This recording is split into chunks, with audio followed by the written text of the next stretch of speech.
8 novembre 1942. Au-dessus des îles Gilbert, en pleine guerre du Pacifique. Le lieutenant Robert Scott vire brusquement à gauche à bord de son P-40 Warhawk, tandis que les balles traçantes d'un Zéro japonais sifflent à ses oreilles. Son doigt hésite au-dessus de la détente. 6 mitrailleuses Browning de calibre 50, l'arme aérienne la plus meurtrière des États-Unis, sont chargées et amorcées. Il appuie sur la détente, clic, clic, clic, rien. Simultanément, les 6 mitrailleuses s'enrayent.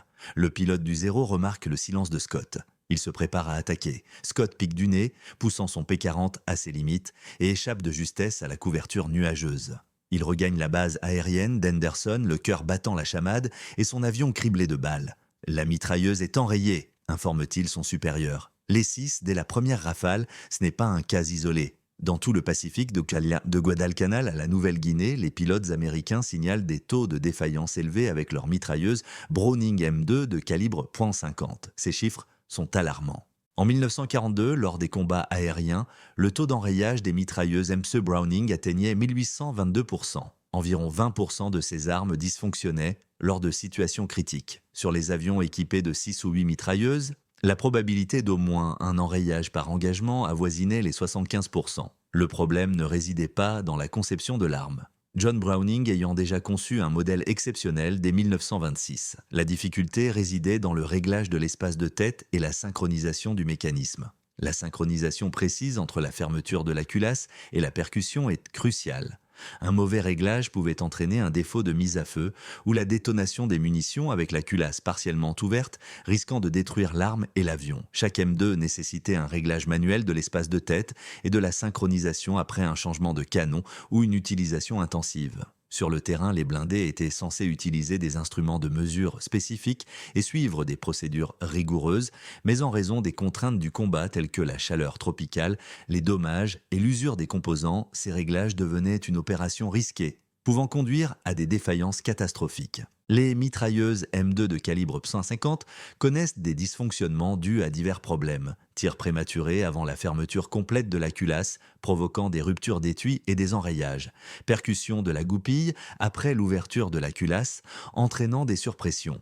Et jeu excessif au niveau de la tête, favorisant la séparation des étuis et le blocage de la chambre. De ce fait, les pilotes américains se retrouvent face à des chasseurs ennemis équipés d'armes défaillantes et les équipages de bombardiers allemands voient leurs mitrailleuses de calibre 50 rester muets à l'approche des chasseurs de la Luftwaffe. Malgré cette situation critique, la solution à ce problème avait en réalité été conçue une décennie plus tôt par l'armurier Samuel Green de l'arsenal de Springfield, réputé pour ses méthodes de test peu conventionnelles. Connue sous le nom de test de résistance extrême, cette méthode est sur le point de sauver l'ensemble du programme des mitrailleuses de calibre .50.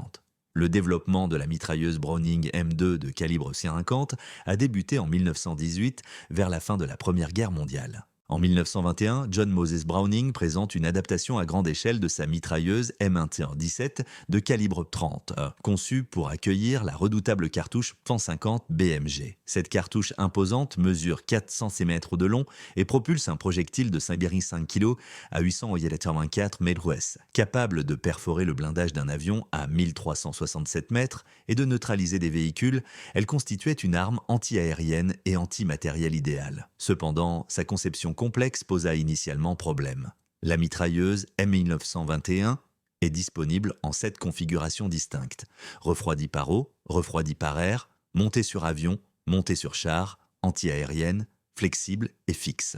Chaque configuration requiert des pièces, des procédures d'entretien et des réglages de synchronisation différents. La principale difficulté résidait dans l'obligation pour les armuriers d'ajuster manuellement la synchronisation et le jeu de tête à chaque changement de canon, une opération fréquente en situation de combat. Le processus consiste à installer une jauge minimale pour le réglage du jeu de tête, une jauge maximale pour son ajustement, à régler méticuleusement l'écrou de blocage du canon, à effectuer des réglages de synchronisation à l'aide d'une jauge séparée tout en actionnant manuellement le mécanisme, à procéder à des tirs d'essai et à un nouveau réglage en cas de dysfonctionnement. Dans un atelier bien équipé, un armurier compétent peut réaliser cette opération en 20 minutes. Cependant, en conditions de combat, par exemple à bord d'un porte-avions en mouvement, sur des bases aériennes avancées sous le feu de l'artillerie ou dans la jungle humide du Pacifique, cette procédure devient problématique et potentiellement fatale. Une étude du département de l'ordnance de l'armée de 1925, portant sur 500 mitrailleuses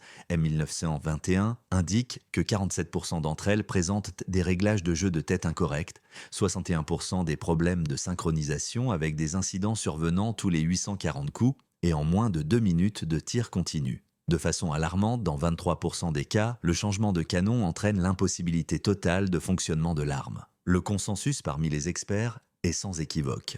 En 1928, le major général C.C. Williams, chef de l'armement de l'armée, déclare que la mitrailleuse M1921 de calibre 150 est trop complexe pour un usage sur le terrain en raison des limitations de son système de réglage manuel du temps de tir. Il suggère que, sans une refonte fondamentale éliminant ce besoin de réglage, l'arme restera peu fiable au combat, ce qui amène l'armée à envisager l'abandon pur et simple du calibre 150. Certains officiers proposent d'adopter des canons de 20 mm, arguant d'un nombre réduit d'armes, d'une maintenance plus simple et de l'efficacité éprouvée de la technologie européenne. Cependant, un problème majeur se pose avec les canons, la cadence de tir. La M1921 de calibre 150 tire entre 450 et 600 coups par minute, tandis que la plupart des canons de 20 mm n'atteignent que 60 à 120 coups par minute. En combat aérien, où les cibles apparaissent et disparaissent rapidement, la cadence de tir est aussi cruciale que la puissance d'impact. L'armée se trouve confrontée à un choix difficile, persister avec une arme peu fiable ou opter pour une arme à la puissance de feu insuffisante. La mort de John Browning en 1926 laisse le programme du calibre 50 sans son génie fondateur. Les progrès s'enlisent. Plusieurs ingénieurs proposent des modifications, comme des ressorts plus robustes, des culasses repensées, des mécanismes de verrouillage différents, mais aucun ne s'attaque au problème de fond.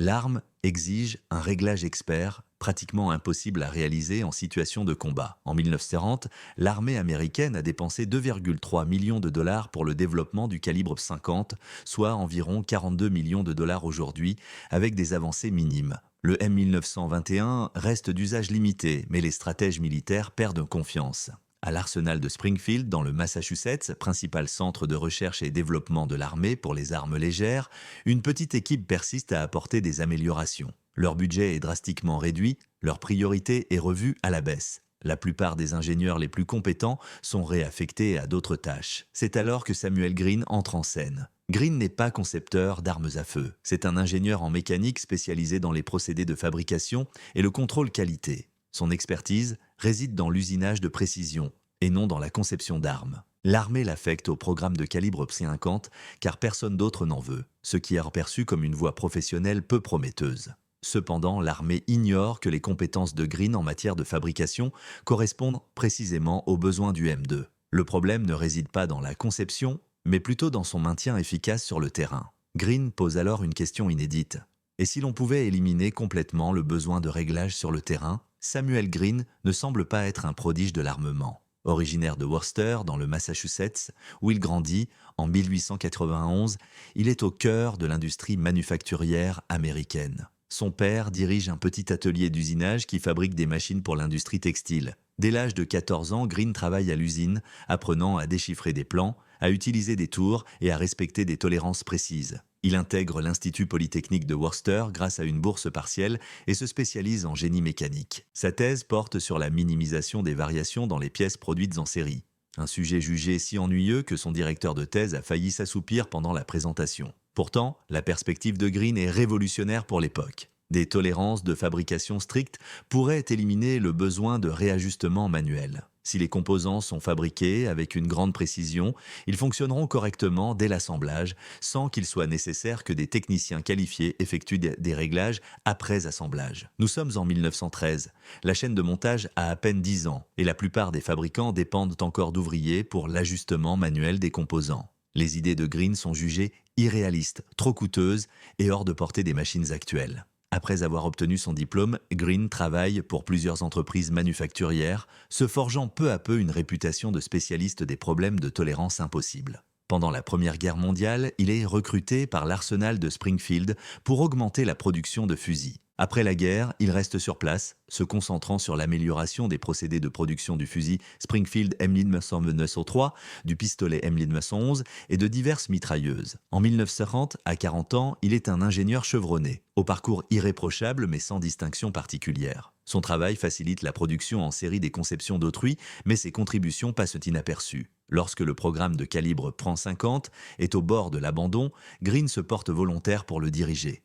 Son supérieur est sceptique. Sam, ce programme a déconcerté certains de nos meilleurs concepteurs. Browning lui-même n'a pas réussi à résoudre le problème de synchronisation avant sa mort. Ce à quoi Green répond, c'est parce qu'il le considère comme un problème de conception. C'est un défi de fabrication. Il consacre 3 mois à examiner minutieusement chaque rapport de défaillance, chaque plainte du terrain et chaque dysfonctionnement. Il consulte les armuriers. Il les observe s'efforcer d'établir le jeu de tête et la synchronisation dans des conditions simulant le terrain. Il tire de nombreuses balles avec des M1921, intégrant intentionnellement des composants usés, des pièces défectueuses et des réglages incorrects afin d'identifier les défauts. Ses conclusions sont alarmantes. Le réglage de la synchronisation du M1921 est excessivement sensible. Une rotation minimale de l'écrou de synchronisation, soit environ 1 mm, peut faire basculer le fonctionnement d'optimal à catastrophique. Une telle précision est impossible à atteindre de manière constante par un armurier en conditions de combat. La solution logique s'impose donc. Repenser l'arme afin que la synchronisation soit réglée en usine et ne nécessite aucun ajustement sur le terrain. Cependant, cette proposition se heurte à un obstacle majeur. Un mécanisme de synchronisation fixe exige un fonctionnement irréprochable pour chaque canon, dans toutes les conditions et malgré chaque irrégularité de fabrication. Les tolérances requises sont plus strictes que tout ce que Springfield Armory a jamais atteint. Le supérieur de Green est franc. « Sam, ce que tu proposes exige une précision de fabrication qui dépasse nos capacités actuelles. Nous ne pouvons pas maintenir des tolérances aussi serrées sur des milliers d'armes. » Le 15 mars 1932, dans le bunker d'essai de l'arsenal de Springfield, Samuel Green, déterminé à améliorer les procédés de fabrication, présente le premier prototype de ce qui deviendra plus tard le fusil Browning M2 après une refonte complète qui aura duré 18 mois. Chaque dimension critique a été méticuleusement perfectionnée. Le mécanisme de verrouillage du canon a été entièrement revu, éliminant ainsi le besoin de réglage. Le jeu de tête est désormais réglé en usine, avec des jauges précises au 0,025 mm, 0,001 pouces, un niveau de précision sans précédent. Cependant, Green reconnaît qu'une fabrication précise ne suffit pas. Il souhaite prouver la fiabilité de l'arme dans les conditions les plus extrêmes. Sa solution, aussi simple qu'insensée en apparence, va bouleverser l'histoire des armes. Il soumet l'arme à des conditions d'une rigueur inimaginable. Green a conçu une munition d'épreuve, une balle de calibre .50 BMG chargée de 30% de puissance en plus que les munitions militaires classiques. La pression dans la chambre dépasse les 70 000 PSI, excédant largement les limites de conception de l'arme. Le moindre défaut de fabrication ou un écart d'une fraction de millimètre suffisent à provoquer une défaillance catastrophique. À 70 000 PSI, un dysfonctionnement entraîne l'explosion du boîtier de culasse. Les débris sont projetés à une vitesse supersonique dans toutes les directions, pouvant tuer instantanément toute personne se trouvant à moins de 6 mètres. Le bunker d'essai protège les observateurs des essais d'armes classiques, mais pas de l'explosion d'une mitrailleuse de calibre .50. L'assistant de Green, un jeune officier d'artillerie nommé James Patterson, est alarmé à la vue des munitions d'épreuve. « Dr Green, c'est de la folie ? Si l'arme explose, cela signifie que les tolérances de fabrication sont insuffisantes. Vous pourriez y laisser votre vie. Il faudrait alors qu'une autre personne termine le projet. » Patterson informe le colonel Howard de l'intention de Green de tester un prototype surchargé dans l'armurerie.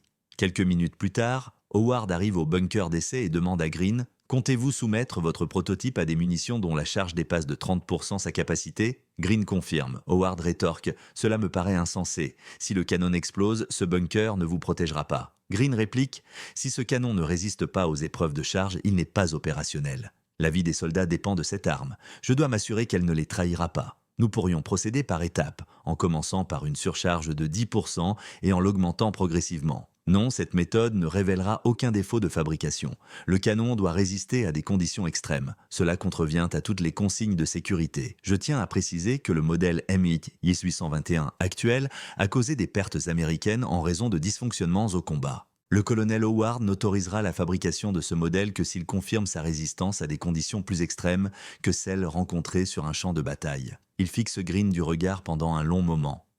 Si vous périssez pendant cet essai, je passerai pour un imbécile d'avoir donné mon accord. Je suppose que je ne devrais pas alors, répond Green.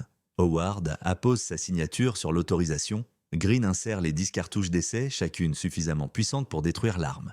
Il place la première cartouche. Ses doigts sont fermes. Il a fait à effectuer tous les calculs. Les chiffres indiquent que l'arme résistera. Espérons qu'ils soient exacts. Green tire. Nous sommes le 15 mars 1932, au stand de tir de l'arsenal de Springfield, 16h47. La première cartouche d'essai explose. Un bruit assourdissant déchire l'air. Un craquement métallique sec résonne dans le stand. Le recul est si violent, secouant le dispositif d'essai. Pourtant, l'arme ne se désintègre pas. Le boîtier de culasse reste intact. Le canon reste intact. Green charge la deuxième cartouche. Tire, l'arme fonctionne parfaitement. Il continue avec la troisième, la quatrième, la cinquième cartouche. Au 10e tour, Patterson ne se cache plus derrière le mur du bunker. Il se tient désormais aux côtés de Green, fasciné. « C'est stable », murmure Patterson. Green examine minutieusement l'arme dont le canon dégage une chaleur qui déforme l'air. Il passe ses doigts sur le boîtier de culasse à la recherche de signes de tension, de fissure ou de renflement. Il n'en trouve aucun. Il démonte la culasse. Aucune déformation n'est détectée. Les tenons de verrouillage sont intacts. « Ça a fonctionné », chuchote Green. Les tolérances de fabrication ont été respectées. Pendant les 3 semaines suivantes, Green soumet 6 prototypes de M2 à des tests rigoureux. 50 000 cartouches tirées d'affilée, canon changé tous les 5000 coups, épreuve de tir toutes les 500 cartouches, immersion dans du sable, de la boue et de l'eau salée, suivie de tirs immédiats. Les armes sont congelées puis tirées sans nettoyage. Des canons usés, des pièces endommagées, des composants délibérément mal alignés sont utilisés lors des tests. Les résultats sont étonnants. Le M1921, Browning, son prédécesseur, enregistrait en moyenne 840 incidents de tir pour même 1000 cartouches. 12,3 réglages par l'armurier nécessaires pour chaque changement de canon pour une fiabilité opérationnelle de 100%. Utilisation à 68% du canon Browning M2 repensé par Green. Nombre moyen de cartouches avant le premier incident de tir. 4200 incidents pour 1000 cartouches. 2,1 réglages par l'armurier nécessaire pour chaque changement de canon. Fiabilité opérationnelle non évaluée. 94% de fiabilité, selon un rapport de Green remis à l'Army Ordnance Board, accompagné d'une recommandation. Approuvé pour une production immédiate le 8 avril 1932. Lors d'une réunion de l'Army Ordnance Board à Washington, D.C., un groupe de 12 officiers supérieurs et experts en armement a examiné la proposition de Green concernant le M2. Ils étaient en sceptique, car ces données d'essai affichaient une fiabilité de 94% en conditions réelles. Le colonel Frederick Rice, à la tête des questions, déclara « Dr Green, vos résultats sont remarquables, mais aussi inédits. Aucune mitrailleuse n'a jamais atteint un tel niveau de fiabilité opérationnelle. Monsieur, aucune mitrailleuse n'a jamais été fabriquée avec une telle précision auparavant. Exactement, c'est bien là le problème. Généralement, les spécifications de fabrication que j'ai proposées pourraient en s'avérer trop complexes pour la plupart des sous-traitants et, même s'ils y parvenaient, elles augmenteraient considérablement les coûts de production, rendant le fusil M2 2 fois plus cher que le M1921 actuel. De plus, votre inquiétude concernant ma méthode de test est justifiée. Charger les munitions à 30% de surpression n'est pas une procédure standard, ce que certains membres de mon équipe considèrent comme un risque inutile et une violation potentielle des protocoles de sécurité. Dr Green, avec mon expérience en ingénierie de production, je n'ai peut-être pas la même expertise que John Browning en tant que concepteur d'armes, mais je pense que cette refonte s'éloigne de son concept original et je me demande si vous n'en sous-estimez pas la complexité. La discussion s'enflamme. Les données des tests, cependant, restent incontestables. L'importance des données d'essai diminue sans la capacité de produire l'arme en série. Nous devrions plutôt nous concentrer sur les canons de 21 mm car l'armée a investi massivement dans le développement d'armes de calibre .50. Le Dr Green reste silencieux, observant son travail être démantelé par la bureaucratie. Soudain, le général Douglas MacArthur, officier le plus gradé de l'armée américaine et chef d'état-major de l'armée de terre, entre dans la pièce sans prévenir. Son arrivée plonge l'assistance dans le silence. « Messieurs, déclare MacArthur après avoir examiné les données d'essai du Dr Green et les rapports de pertes lors d'exercices sur le terrain où des mitrailleuses M1 Team 21 ont dysfonctionné pendant des combats simulés. L'arme actuelle cause des pertes américaines en raison de son manque de fiabilité. » La conception du Dr Green remédie à ce problème. Le colonel Rice exprime son objection. « Monsieur, Les obstacles à la fabrication seront surmontés, rétorque-t-il. J'autorise immédiatement les essais de production. Si les sous-traitants ne peuvent pas respecter le cahier des charges du Dr Green, nous en trouverons d'autres. Le M2 est approuvé. Un silence se fait dans la salle. MacArthur fixe Green du regard. Dr Green, vous superviserez personnellement la mise en œuvre de la production. Je prévois la première livraison de M2 d'ici 6 mois. Bien, monsieur. Ce moment est crucial car il redéfinit la guerre aérienne, mais le véritable enjeu se situe dans le ciel d'Europe et du Pacifique. Avant d'examiner les performances de la M2 de Green au combat, abonnez-vous, 10 secondes, si vous souhaitez accéder à des informations passionnantes. Nous révélons des histoires inédites qui ont marqué l'histoire. Abonnez-vous d'abord, puis plongeons-nous dans ce qui s'est passé lorsque ces armes ont été engagées au combat. 15 décembre 1933, Arsenal de Springfield. Les premières mitrailleuses Browning M2 de série sortent de la chaîne de montage. Green examine personnellement les 100 premières, s'assurant de la précision de chaque mesure critique. Les normes de fabrication sont respectées. À la mi-1934, l'armée américaine commence à remplacer progressivement les M1921 par des M2. De nombreux fusils M1921 sont en service. Et de nombreux commandants hésitent à passer à une arme dont l'efficacité n'est pas prouvée. 63 victoires aériennes confirmées pour seulement 2 incidents de tir. Telles sont les performances remarquables des pilotes américains de l'armée de l'air chinoise durant l'ère des avions équipés de mitrailleuses M2 aux alentours de juillet 1937 en Chine, au début de la Seconde Guerre sino-japonaise. Le capitaine Claire Chennault témoigne de son impact transformateur sur le combat aérien. La mitrailleuse M2 Browning a révolutionné la nature des combats aériens. Nos pilotes peuvent désormais affronter les avions ennemis avec une confiance nouvelle, sachant que leurs armes ne les trahiront pas. La confirmation sur le champ de bataille arrive durant la Seconde Guerre mondiale. Le 20 février 1942, au-dessus de Java, le lieutenant Garrett Shorty Whittaker engage des héros japonais à bord de son P-40 Warhawk, armé de 6 mitrailleuses M2 Browning. Malgré une infériorité numérique de 3 contre 1, la victoire de Whittaker contre un 0 en piqué souligne les qualités exceptionnelles de cette arme. Il vira brusquement, visa et pressa simultanément la détente de ses 6 M2. Les armes firent feu à l'unisson, pulvérisant le 0 sous un feu nourri. Un autre 0 s'approcha par le haut. Whittaker effectua un tonneau inversé, se mit en position de poursuite et ouvrit de nouveau le feu sur l'assaillant. Une nouvelle salve de M2 suivit. L'aile du 0 se détacha sous le déluge de feu. Whittaker engagea le combat pendant 18 minutes, une durée exceptionnelle pour un combat aérien. Il tira 2400 cartouches sans le moindre incident. 3 victoires furent confirmées. De retour à sa base, il constata que ses soutes à munitions étaient de vide et son appareil endommagé, mais que toutes les mitrailleuses étaient encore opérationnelles. Dans son rapport au service de renseignement, il nota « Ces 50 vaches sont la seule raison pour laquelle je suis encore en vie. » Entre 1942 et 1945, les données relatives aux performances au combat du fusil mitrailleur Browning M2 ont afflué de tous les théâtres d'opération.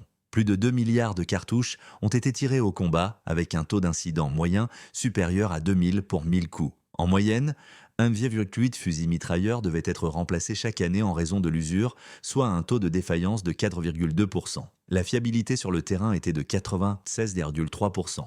De 1927 à 1941, les performances de la mitrailleuse Browning M1921 au combat, concernant les dysfonctionnements pour 1000 coups, 11,4 armes durent être remplacées en raison de l'usure. 23% tombèrent en panne chaque année. Le taux de fiabilité sur le terrain était de 71%. La fiabilité de la M2 contribua directement à éviter des pertes. Le 13 juin 1944, au-dessus de la Normandie, en France, le capitaine Robert Johnson, aux commandes d'un P-47 Thunderbolt, rencontra 25 chasseurs allemands. Son appareil fut touché à de nombreuses reprises, endommageant le fuselage, les ailes et la verrière. Blessé, Johnson persévéra. Ses 8 mitrailleuses Browning M2 continuèrent de tirer. Il abattit 3 chasseurs allemands lors de ce combat aérien qui le mena en Angleterre. À son atterrissage à sa base, les officiers d'armement constatèrent 200 V25 impacts de balles sur l'avion. Les M2 avaient tiré 4800 cartouches, ne subissant qu'un seul dysfonctionnement, un problème d'alimentation en munitions causé par un impact de canon de 20 mm. Johnson a survécu parce que ses armes ne l'ont pas trahi. Il existe de nombreuses histoires similaires. Dans le Pacifique, les Wildcats et les corsaires armés de mitrailleuses M2 dominent les appareils japonais, conférant aux pilotes américains un avantage décisif. Cet avantage s'explique en partie par la supériorité de leur tactique et de leur entraînement, mais surtout par la fiabilité inégalée de la M2. Du point de vue allemand, Les témoignages d'après-guerre de pilotes de la Luftwaffe capturés éclairent la puissance de feu des armes américaines. Le commandant Hans-Ekar Bob, allemand aux 60 victoires, fut interrogé par les services de renseignement alliés. Il reconnut la puissance destructrice de la mitrailleuse américaine de calibre 150. Ce n'était pas tant que chaque mitrailleuse était plus puissante que leur canon de 20 mm, mais plutôt que les chasseurs américains étaient généralement équipés de 6 ou 8 mitrailleuses, toutes d'une fiabilité à toute épreuve. Affronter un chasseur américain signifiait se retrouver face à un feu nourri et synchronisé. Aucun raté ne pouvait créer d'ouverture. A l'inverse, les canons MG-151 étaient puissants, mais sujets à des dysfonctionnements fréquents. Les mitrailleuses américaines, en revanche, étaient d'une fiabilité irréprochable. Le colonel Johannes Steinhoff, un autre as de l'aviation, déclara « Nous redoutions les P-51 et P-47 non seulement pour leur capacité, mais aussi pour leur puissance de feu. La mitrailleuse Browning de calibre 50 était l'arme aérienne la plus fiable de la guerre. Lorsque les Américains tiraient, il était certain que chaque mitrailleuse viderait son chargeur. Une telle fiabilité laissait souvent peu de place, même aux stratégies les plus élaborées, pour assurer la survie. Les statistiques le confirment. Comparaison de l'efficacité au combat 1943-1945. Chasseurs américains équipés de mitrailleuses Browning M2, moyenne de coups par victoire aérienne 1800, taux de dysfonctionnement des mitrailleuses entraînant l'abandon de mission 0,7%. Indice de confiance des pilotes dans les armes, 94%. En revanche, 94% des chasseurs allemands étaient armés de canons MG 151 EK 20. Moyenne de coups par victoire aérienne, 870. Taux de dysfonctionnement des mitrailleuses entraînant l'abandon de mission, 8,2%. Indice de confiance des pilotes dans les armes, 73%. Malgré la puissance de feu supérieure des canons allemands, la fiabilité du M2 permettait aux pilotes américains de déployer leur puissance de feu de manière constante. Août 1945, opération des B-29 au-dessus du Japon. 12 mitrailleuses Browning M2 équipent chaque bombardier B-29 Super Fortress. Lors des bombardements à haute altitude, ces mitrailleuses fonctionnent par des températures de 4 degrés Celsius, à des altitudes où l'air est trop raréfié pour que l'homme puisse respirer sans oxygène. Les M2 sont d'une fiabilité à toute épreuve. Le sergent-chef Mick Maguire, mitrailleur de queue du B-29 City of Los Angeles, a tiré 18 000 cartouches en 35 missions. Ces mitrailleuses n'ont connu que 2 dysfonctionnements, les 2 fois dus à de la condensation gelée qui s'est dissipée après quelques tirs. J'avais une confiance absolue en ces mitrailleuses, se souvient Maguire, quand les chasseurs japonais nous attaquaient, je savais que mes mitrailleuses feraient de feu. Cette confiance, cette certitude que mon arme ne me laisserait pas tomber, c'est ce qui m'a permis de garder mon sang-froid pendant mes 35 missions au-dessus du Japon. Importance statistique. Des experts militaires estiment que la fiabilité accrue du M2 a permis d'éviter la destruction d'environ 2700 avions suite à des dysfonctionnements de ses canons défensifs, protégeant ainsi 1800 membres d'équipage de bombardiers et 4200 pilotes de chasse lors de combats grâce au bon fonctionnement de ces armes. Les techniques de fabrication révolutionnaire de Samuel Green, validées par des tests risqués, ont permis de sauver plus de 25 000 vies américaines. La quête inlassable d'un homme pour une fabrication de précision a sauvé 25 000 vies. Si cette histoire vous inspire, cliquez sur « J'aime » et partagez-la avec quelqu'un qui a besoin de l'entendre. Ces héros méconnus ont marqué l'histoire. Faisons en sorte que leurs histoires soient racontées. Abonnez-vous pour en savoir plus sur cette histoire remarquable. 8 mai 1945, jour de la victoire en Europe, arsenal de Springfield. Samuel Green regarde des actualités filmées montrant des troupes américaines célébrant la fin de la guerre en Europe. À l'écran, des soldats tirent avec des M2 Browning pour fêter l'événement. Ces armes qu'il a créées ont joué un rôle crucial dans la victoire. Peu de personnes en dehors de l'arsenal de Springfield connaissent son nom. John Browning est célèbre pour avoir conçu le M2, tandis que le général MacArthur en a autorisé la production. Des pilotes comme Bong et Maguire sont immortalisés par leur victoire grâce à cette arme. Pourtant, Samuel Green, l'ingénieur de production qui a rendu le M2 opérationnel, reste souvent méconnu. Il semble d'ailleurs indifférent lorsqu'un journaliste de Springfield lui demande de l'interviewer sur son rôle dans le développement du M2. Si la conception de l'arme est l'œuvre de John Browning, Green, quant à lui, s'est chargé de sa fabrication.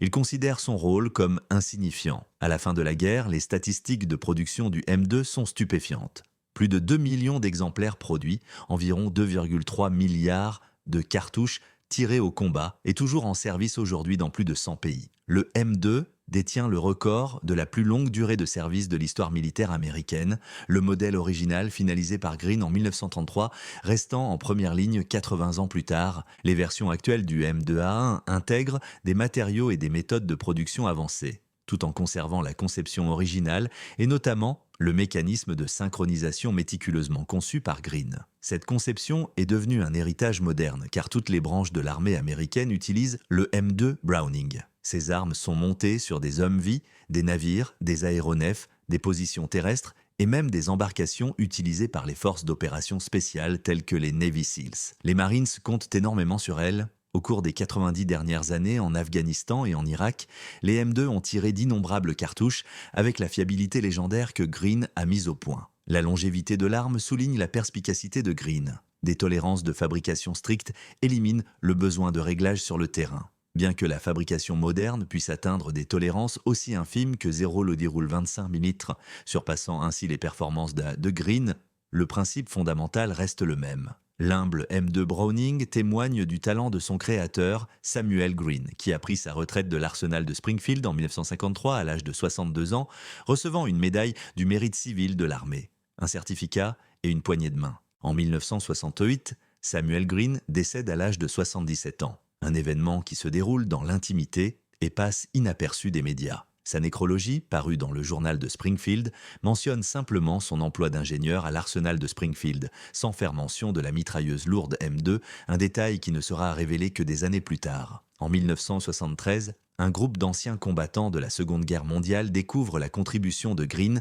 au développement de la mitrailleuse lourde Browning M2. Ils retrouvent sa veuve, Evelyn, et lui remettent une plaque commémorative portant l'inscription suivante « Au docteur Samuel Green, dont la précision nous a sauvé la vie ». Grâce à votre travail, nos armes ne nous ont jamais fait défaut. Grâce à vous, nous sommes rentrés sains et saufs. Les équipages de la 8e Air Force ne l'oublieront jamais. À la lecture de ces mots, Evelyn fond en larmes. S'il avait vécu assez longtemps pour voir cet hommage, Sam aurait peut-être minimisé son rôle avec humilité, mais je crois qu'il en aurait éprouvé une grande fierté. On peut en tirer une leçon. Souvent, les innovations majeures ne sont pas des refontes radicales, mais des perfectionnements dans la précision de fabrication. Le véritable héros n'est pas toujours l'inventeur célèbre, mais l'ingénieur qui donne vie à l'invention. Samuel Green a démontré qu'un savoir-faire exceptionnel en matière de fabrication est tout aussi important qu'une conception ingénieuse. Sa détermination sans faille à tester ses créations jusqu'à la rupture, quitte à risquer sa vie pour vérifier la précision de sa production,